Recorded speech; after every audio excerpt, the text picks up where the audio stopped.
ನಮಸ್ಕಾರ. Online TV ವೀಕ್ಷಕರೇ, ನಿಮ್ಮ ಜೊತೆಗಿದ್ದು ನಾನು ಇಷ್ತಿಯಾಕ್ ಅಹಮದ್ ಎಸ್ಟಿನ್ನು. ಕೈ ಪಕ್ಷದಲ್ಲಿ ಕೈ ಕೊಟ್ಟರು ಅತಂತ್ರ ಸ್ಥಿತಿಯಲ್ಲಿ ರಾಜಕೀಯ ಜೀವನ, ನಂಬಿಕೆಟ್ಟೆ ಅತೀಕ್ ಅಹಮದ್.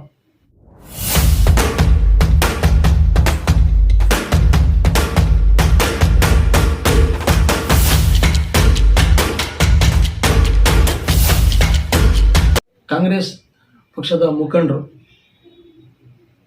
ಇವರು ಕಳೆದ ಬಾರಿ ತುಮಕೂರು ಜಿಲ್ಲಾ ಕಾಂಗ್ರೆಸ್ ಅಲ್ಪಸಂಖ್ಯಾತರ ಘಟಕದ ಅಧ್ಯಕ್ಷರಾಗಿದ್ದರು.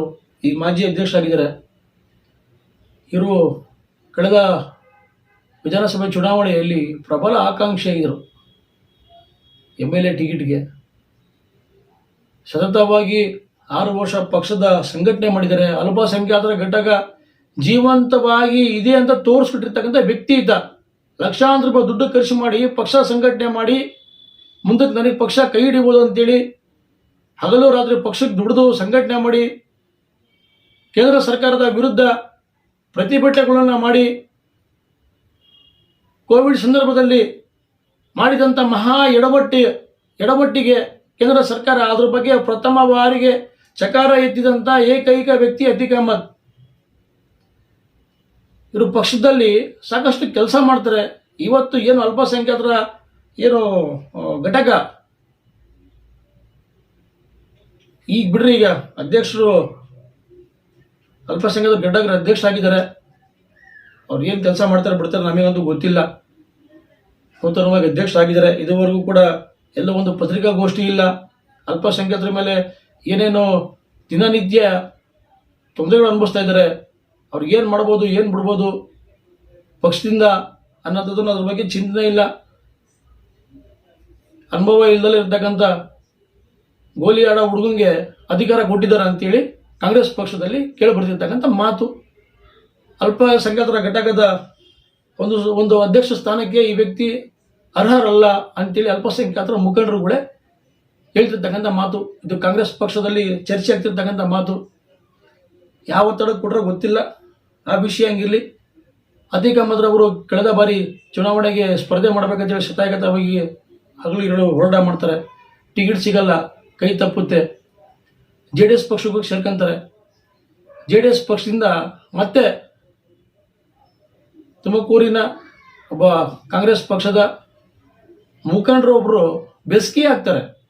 ಪರಮೇಶ್ವರ್ ಅವರಿಗೆ ಅತೀಕ್ ಅಹಮದ್ ಅವರ ಮನೆಗೆ ಕರ್ಕೊಂಡೋಗಿ ಕಾಂಗ್ರೆಸ್ ಪಕ್ಷ ಬಿಡಬೇಡಿ, ಕಾಂಗ್ರೆಸ್ ಪಕ್ಷ ಅಧಿಕಾರಕ್ಕೆ ಬಂದರೆ ಹಿಂಗೇನಾದ್ರು ಮಾಡ್ತೀವಂತ ಆಶ್ವಾಸನೆ ಕೊಟ್ಟಿದ್ರು. ಏನು ಬಿಟ್ಟರೆ ನಮಗಂತೂ ಗೊತ್ತಿಲ್ಲಪ್ಪ. ಕೆಳಮಟ್ಟದಿಂದ ಕೆಲಸ ಮಾಡುವಂಥ ಕಾಂಗ್ರೆಸ್ ಪಕ್ಷದ ಕೆಳಮಟ್ಟದ ಕಾರ್ಯಕರ್ತರಿಗೆ, ಹಲವು ಮುಖಂಡರುಗಳಿಗೆ ಹೆಸರಿಗೆ ಮಾತ್ರ ಅವ್ರನ್ನ ಚುನಾವಣೆ ಸಂದರ್ಭದಲ್ಲಿ ಬಳಸ್ಕೊಂತಾರೆ. ಚುನಾವಣೆ ಮುಗೀತು ಅಂದರೆ ಅವ್ರ ರಾಜಕೀಯ ಜೀವನ ಮುಗಿಸ್ಬಿಡ್ತಾರೆ. ಇದಕ್ಕೆ ನೇರವಾದ ಒಂದು ಉದಾಹರಣೆ ಅತೀಕ್ ಅಹಮದ್. JDSಗೆ ಹೋಗಿದ್ರು. ಅಲ್ಲೇನೋ ಏನೋ ಅವ್ರಿಗೆ ಸ್ಥಾನಮಾನ ಸಿಗ್ತಿತ್ತು ಇಲ್ವೋ ನಮಗಂತೂ ಗೊತ್ತಿಲ್ಲ. ಆದರೆ ಕಾಂಗ್ರೆಸ್ಗೆ ವಾಪಸ್ ಕರ್ಕೊಂಡ್ಬಿಟ್ಟು 3 ವರ್ಷ ಆತ್ರಿ. ಅವು ಹಿಂಗೆ ಯಾವುದೇ ಅಧಿಕಾರ ಕೊಟ್ಟಿಲ್ಲ ರೀ. ಅವ್ರ ರಾಜಕೀಯ ಜೀವನನೇ ಮುಳುಗಿಸ್ಬಿಟ್ರು.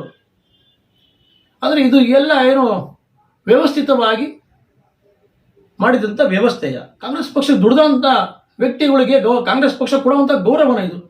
ಇನ್ನು 2 ವರ್ಷ ಚುನಾವಣೆ ಇದೆ. ಇವತ್ತು ಕೂಡ ಅಧ್ಯಕ್ಷರಿಲ್ಲ ರೀ. 3 ವರ್ಷ ಆಯಿತು ಸರ್ಕಾರ ಅಧಿಕಾರಕ್ಕೆ ಬಂದು. ಯಾಕೆ ಯಾರು ಅರ್ಹ ವ್ಯಕ್ತಿಗಳಿಲ್ವಾ ಕಾಂಗ್ರೆಸ್ ಪಕ್ಷದಲ್ಲಿ? ಅತೀಕ್ ಅಹಮದ್ ಅಂತ ವ್ಯಕ್ತಿ ನಿಮ್ಮ ಪಕ್ಷಕ್ಕೆ ದುಡಿದು ನಿಮ್ಮ ಪಕ್ಷದಲ್ಲಿ ಆಗುವಂಥ ಆಗು ಹೋಗುಗಳ ಬಗ್ಗೆ ಸಭೆ ಸಮಾರಂಭಗಳನ್ನು ಮಾಡಿದಂಥ ವ್ಯಕ್ತಿ ಕೇಂದ್ರ ಸರ್ಕಾರದ ವಿರುದ್ಧವಾಗಿ, ನರೇಂದ್ರ ಮೋದಿ ವಿರುದ್ಧವಾಗಿ ಹಲವಾರು ಸುದ್ದಿಗೋಷ್ಠಿ ಮಾಡಿ ಚುರುಕು ಮುಟ್ಟಿಸುವಂಥ ಕೆಲಸ ಮಾಡ್ತಿದ್ದಂಥ ವ್ಯಕ್ತಿನ ನೀವು ಕಡೆಗಣಿಸಿದ್ದೀರಾ. ಅಲ್ಪಸಂಖ್ಯಾತರ ಘಟಕದ ಸ್ಥಾನಮಾನ ಹೋಯಿತು. 3 ವರ್ಷ ಆಯಿತು. ಮುಂದೆ ದಾರಿ ಯಾವ್ದವ್ರಿಗೆ? ಒಬ್ಬ ಒಳ್ಳೆ ಲೀಡರು ಇವತ್ತು ಅಧಿಕಾರ ಇಲ್ಲ, ಮನೆಗೆ ಕೂತ್ಕೊಂಡಿದ್ದಾರೆ.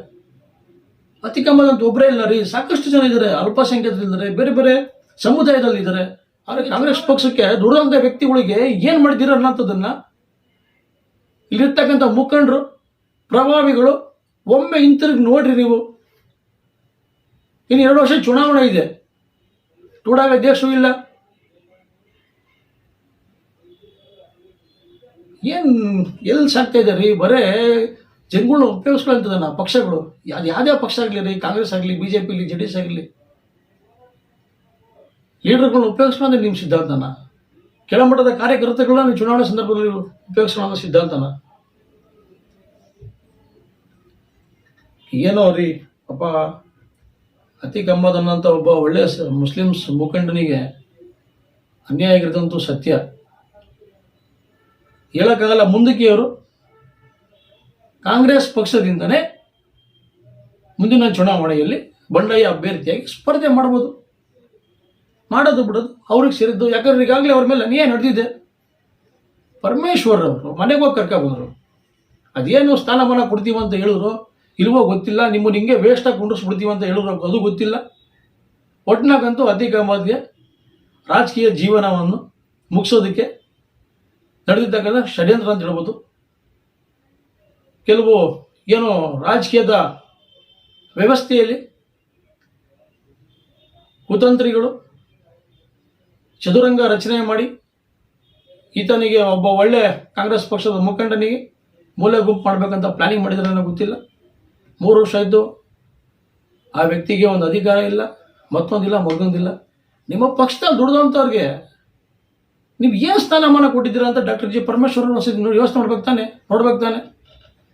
ಒಟ್ಟಿನ ಕರ್ಕೊಂಬಂದು ಅತೀಕ್ ಅಹ್ಮದ್ನ ವೇಸ್ಟ್ ಮಾಡಿಬಿಡ್ರಿ. ಅತೀಕ್ ಅಹ್ಮದ್ ಒಬ್ಬರೇ ಎಲ್ಲ, ಸಾಕಷ್ಟು ಜನ ಇದ್ದಾರೆ. ಇವತ್ತು ಕೂಡ ಟೂಡಾ ಅಧ್ಯಕ್ಷರಿಗೆ ಒಬ್ಬ ವ್ಯಕ್ತಿ ಇಲ್ಲ.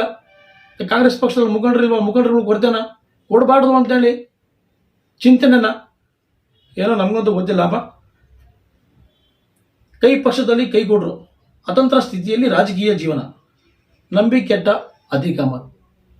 ಮುಂದೆ ದಾರಿ ಯಾವುದಯ್ಯ? ನಮಗಂತೂ ಗೊತ್ತಿಲ್ಲ ದಾರಿ ಯಾವುದು ಅಂತೇಳಿ. ಒಟ್ಟಾಗೆ ಕಾಂಗ್ರೆಸ್ ಪಕ್ಷದ